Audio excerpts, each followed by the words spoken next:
17 juillet 1900. Après avoir reçu la Sainte Communion, je n'ai pas vu Jésus béni comme à l'accoutumée.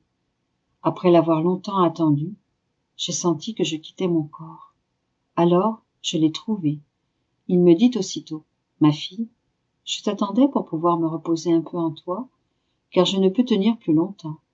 Oh, donne-moi du réconfort. » Immédiatement, je l'ai pris dans mes bras pour lui plaire.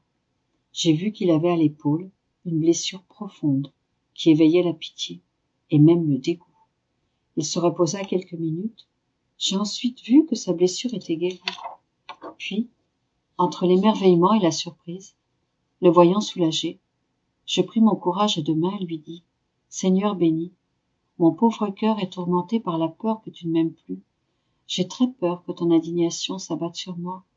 Tu ne viens plus comme avant, et tu ne partages plus ton amertume avec moi. Tu ne me donnes plus ce qui est bon pour moi, la souffrance. En me privant de la souffrance, tu en viens même à me priver de toi-même. Oh, donne-moi la paix. Donne la paix à mon pauvre cœur. Rassure-moi. Dis-moi que tu m'aimes. Promets-moi que tu continueras de m'aimer. Oui, oui, je t'aime vraiment. Comment puis-je en être sûre? Si tu aimes vraiment une personne, tu dois lui donner tout ce qu'elle veut. Je te dis, ne punis pas les personnes, et tu les punis. Ou déverse ton amertume en moi, et tu ne le fais pas. Je trouve que cette fois tu vas trop loin. Comment donc puis-je être sûre que tu m'aimes? Ma fille, tu vois les punitions que j'envoie, mais tu ne vois pas celles que je retiens. Combien d'autres punitions j'aurais envoyées, et combien de sang j'aurais fait couler, n'eût été des quelques personnes qui m'aiment et que j'aime d'un amour spécial. Après cela, il me sembla que Jésus s'était dirigé à l'endroit où la destruction de la chair humaine s'opérait. Mais moi, qui voulais le suivre, je n'en eus pas la permission, et à mon plus grand regret, je me retrouvai dans mon corps.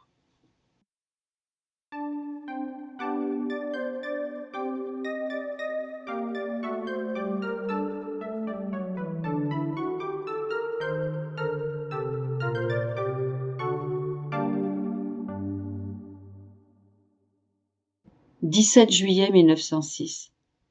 À ceux qui vivent dans la divine volonté, Jésus donne la clé de tous ses trésors et la primauté sur toutes ses grâces. Si ceux qui ne vivent pas dans la divine volonté reçoivent quelque chose, c'est en vertu de ceux qui y vivent. Ce matin, j'ai vu mon Jésus béni avec une clé à la main. Il m'a dit, « Ma fille, cette clé est celle de ma volonté. Il convient que ceux qui vivent dans ma volonté aient cette clé pour ouvrir et fermer mes trésors selon leur bon plaisir. Tous mes trésors leur sont disponibles, car en vivant dans ma volonté, ils en prennent soin plus que s'ils étaient leurs. Tout ce qui est à moi est à eux. Ils ne gaspillent pas mes trésors et savent en donner aux autres, en sachant ce qui peut me donner honneur et gloire. Voilà donc pourquoi je te donne cette clé. Sois prudente avec mes trésors. » Pendant que Jésus disait cela, je me suis sentie tout immergée dans la divine volonté, et je ne pouvais rien voir d'autre. J'ai passé toute la journée dans le paradis de cette divine volonté. Quel bonheur, quelle joie! Pendant la nuit, alors que je poursuivais dans cette ambiance, le Seigneur me dit, « Vois, ma très chère, il n'y a pas de grâce qui soit donnée au ciel ou sur la terre, sans que ceux qui vivent dans ma volonté ne soient les premiers à la recevoir. Cela est naturel, parce que celui qui vit dans la maison du Père regorge de tous ses biens. Si ceux qui vivent à l'extérieur de ma volonté reçoivent quelque chose, c'est en vertu de ceux qui vivent à l'intérieur. »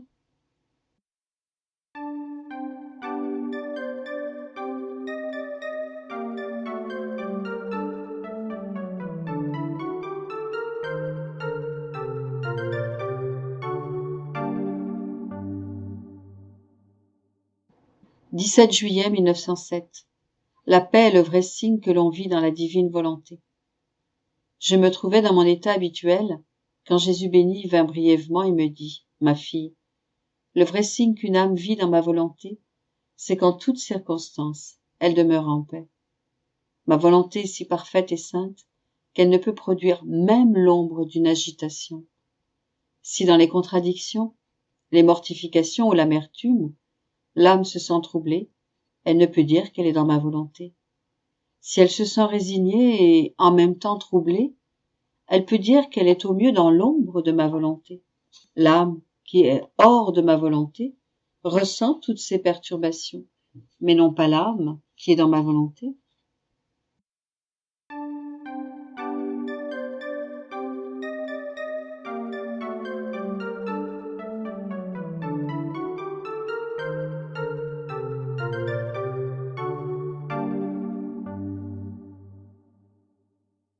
17 juillet 1931. Pluie bénéfique. Création continue de la divine volonté. Son ordre extérieur et intérieur.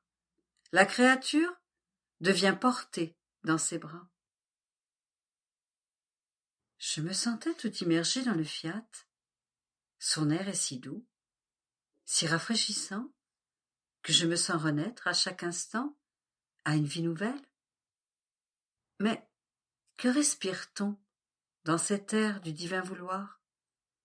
On respire un air de lumière, d'amour, de douceur, de force d'âme, de connaissance divine, etc.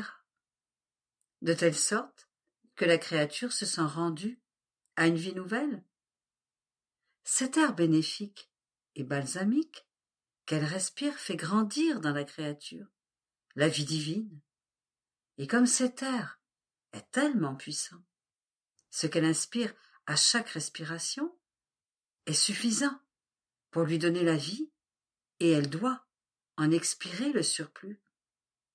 Mais quel est ce trop-plein qu'elle expire?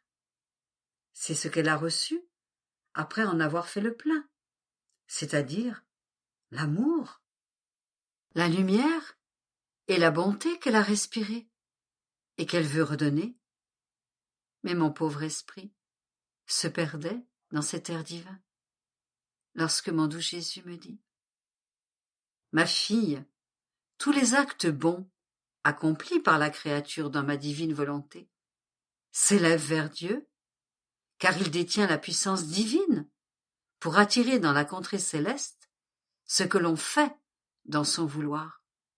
Et c'est lui qui, par sa puissance divine, les fait retomber en pluie bienfaisante sur la créature, de telle sorte que quand la créature aime, bénit, adore, remercie ou loue, Dieu lui répond par une pluie d'amour, de bénédiction et de remerciements, parce qu'il s'est senti aimé et remercié par la créature, et il éclate en pluie de louanges devant toute la cour céleste. Oh, combien notre divine bonté attend l'adoration, les doux « je vous aime » de la créature, afin de pouvoir donner libre cours à notre amour et dire « Fille, je t'aime ». Il n'y a pas d'acte que la créature puisse faire pour nous, que notre tendresse paternelle ne lui rende multipliée. Après quoi, je continuai mes actes dans le divin Fiat, et mon bien-aimé Jésus ajouta: Ma fille, ma divine volonté porte la créature dans ses bras, et son amour est tel qu'elle maintient autour d'elle toute la création, dans un acte qui toujours crée, afin de lui plaire, de la rendre heureuse et de lui dire: Ma force créatrice maintient toute cette machine de l'univers. Si elle se retirait, le soleil disparaîtrait comme par enchantement, le ciel et tout ce qu'il contient tomberait dans le néant, puisque du néant il est sorti, et que ma puissance créatrice le maintient continuellement en le créant. Elle peut dire, en toute réalité, c'est vraiment pour toi que j'ai créé le soleil, pour que ta vie, ta route, soit parsemée de lumière, pour l'azur du ciel, pour que ton regard s'élève et se plaise dans son extension. Je crée tout pour toi. Je maintiens tout en ordre, parce que je t'aime. Ma divine volonté se fait vie dans l'acte de toute chose. Elle les soutient et les conserve, les place autour de la créature, pour lui faire sentir, à travers toutes ces choses, sa vie inébranlable, sa force immuable, son amour invincible. On peut dire que ma divine volonté l'embrasse partout comme triomphe de son amour, et elle ne maintient pas seulement l'ordre extérieur et toute chose dans un acte de création, elle maintient intérieurement, par sa force créatrice, l'intérieur tout entier de l'ordre de la créature, de sorte que ma volonté est toujours dans l'acte de créer, le battement de cœur, le souffle, le mouvement, la circulation du sang, l'intelligence, la mémoire et la volonté. Elle court comme la vie, dans le battement du cœur, dans le souffle et en toute chose. Elle soutient et conserve, sans jamais se retirer de l'âme et du corps. Et alors que ma volonté suprême est tout, qu'elle fait tout, donne tout, elle n'est pas reconnue et elle est même oubliée. On pourrait dire, comme je l'ai dit aux apôtres, « Je suis avec vous depuis si longtemps, et vous ne me connaissez pas encore ?» Ils connaissent bien des choses qui ne forment pas la vie de la créature, et de ma volonté, rien n'est connu qui forme la vie et l'acte continu de la vie, sans lequel la créature ne pourrait pas vivre.